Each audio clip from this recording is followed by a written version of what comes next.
guys, and welcome back to today's video. Today I'm going to be talking to you about some quick steps, like a checklist guide for open homes. If you're a buyer that's coming new to the market, or you haven't done it for a very long time, the last time you bought a house could be 10, 15, 20 years ago, and you are sort of thinking, well, what are the new things that I need to be looking out for? What do I need to be doing when I'm going to these open homes? Ultimately, you need to have some ID. When you go to the open homes, be very aware of the certain requirements from vendors, whether they ask you to take shoes off or not. Maybe grab your shoes and take them to the backyard if you need to look at the backyard and so forth. Being a rainy, wet day, make sure you've got an umbrella with you. There's nothing worse than dripping with water all the way through someone's home. And ultimately, just be wary if you are afraid of dogs or anything else like that. To let the agent know, so they can make sure that they have either let you know if there's dogs there, or they have had the dogs restrained from jumping all over people and so forth, if you are afraid or got any allergies. Also, if you've got anything mindful that they are aware that they're in someone else's home, and not to be touching anyone else's property and so forth, and to make sure that if you are attending a property with a pool or a spa, to keep them under supervision at all times close to you. It's very important to do that when you're going to an open home. But there's some other things to also take into consideration. The first one is to, obviously assisting the buyers here, is to have a look around and look for water stains, corrosion or mold around the house. So just look at the ceiling around the bathrooms, on the outside of bathrooms, whether it's a hallway, a bedroom or anything like that, inside cupboards, around the windows. If there's any mold growth or any water coming into the property, any growth of a corrosion going through window frames, or any corrosion door frames or anything like that where the hinges are. Corrosion normally happens a lot around the metal factors of the home, and the outside and the inside. So you can look at that. Mold can be in the eaves. So if there's water coming through the gutters and sitting on the inside there, it creates mold growth. And it gets consistently wet. Sometimes very light mold and so forth can be a factor of, lack of extraction fans and things like that.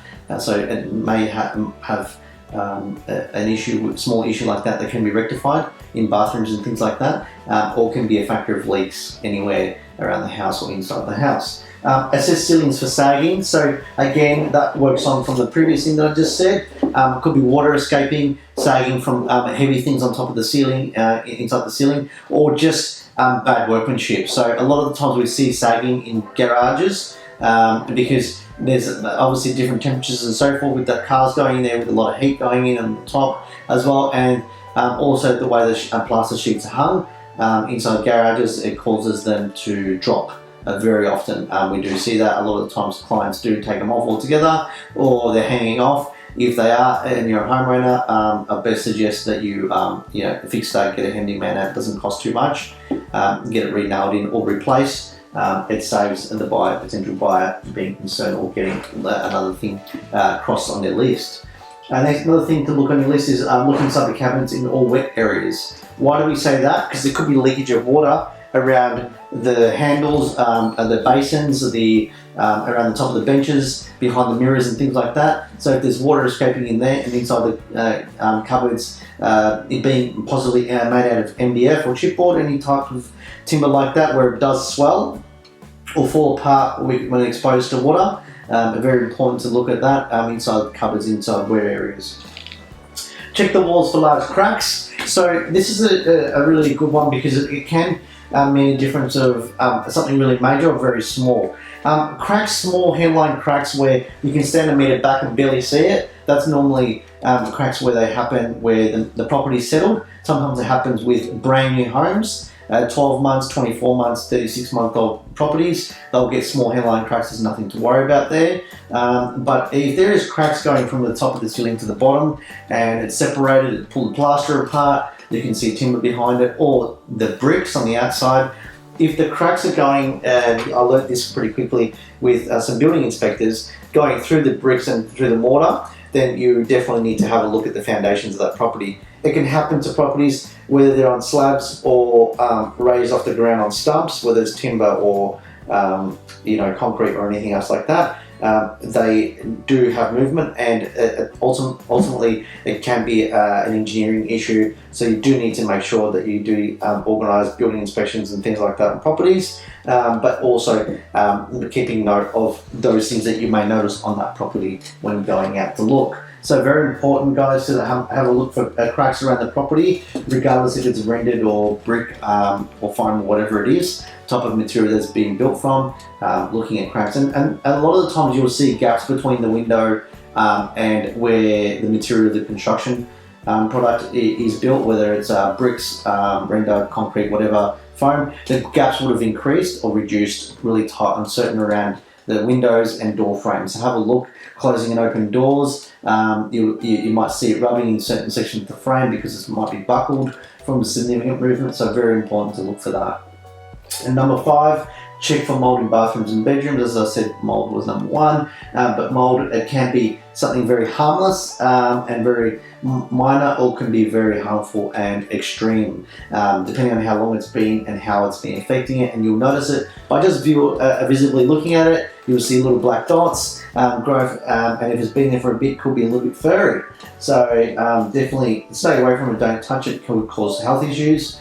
But again, it's very important to take note. It needs to be cleaned by a professional and remedied by companies that can obviously get rid of those and not use harmful chemicals as well. Check the internal wall plastering for fine cracks, as I just mentioned with the bricks.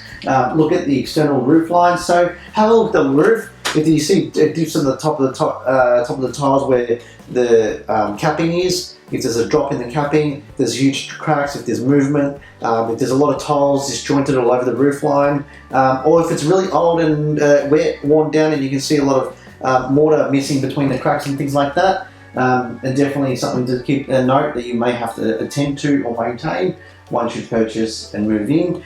Check for gutters for rust, and a lot of the times if you look underneath the gutter and if it's a rendered property and there's a watermark all the way down the side of the wall and so forth, you can probably put your money on it that there's more than likely chance it's either blocked or there's leaks, and it's not just blocked, it's just the water flowing out of the side of the leak there, and it needs to be taken care of, and a bit of attention needs to be paid towards that once you purchase or move in, or if you're purchasing it for investment, something that you probably want to take a look at before the tenant moves in.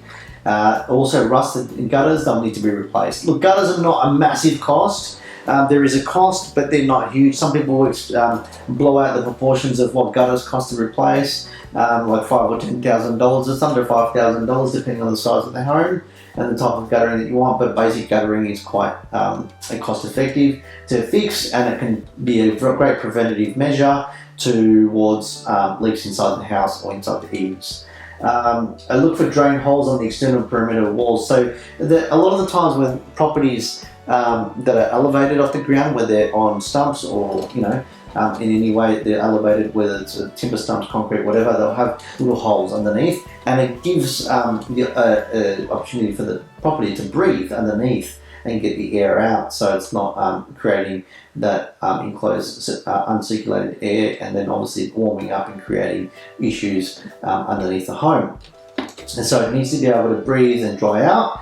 Ultimately, it needs to also have those breather holes if it's on slab as well. So the breather holes let the air escape outside, inside, between the walls and the cavity of the walls as well, and it shouldn't be blocked off from the outside. It's basically letting your property breathe. They're the holes that they need to be able to breathe and not suffocated. So making sure that there's no gardens, no dirt into those holes around the property, and there's no trees that are growing into it, vines and things like that. We've found some really horrific things where it's been quite costly, where vines have gone inside the house and gone through the structure of the house and coming out of the roof, and wondering where this going to come from. So very important to check those holes around the house, that they're very clear of any debris or any external hazards. Guys, that is my 10 tips for your open home list to be added on, obviously on top of all the things that you require, whether it's 3 bedrooms or 4 bedrooms and things like that. That's probably part of your checklist that you want to have a look at more closely once you find the home that you would like to purchase or make an offer on. Hope that helps, guys. If you've got any questions, give us a call or drop us a line on the Facebook page or my website. You can call us on 878 68889. Thanks, guys, for watching. Take care. Cheers.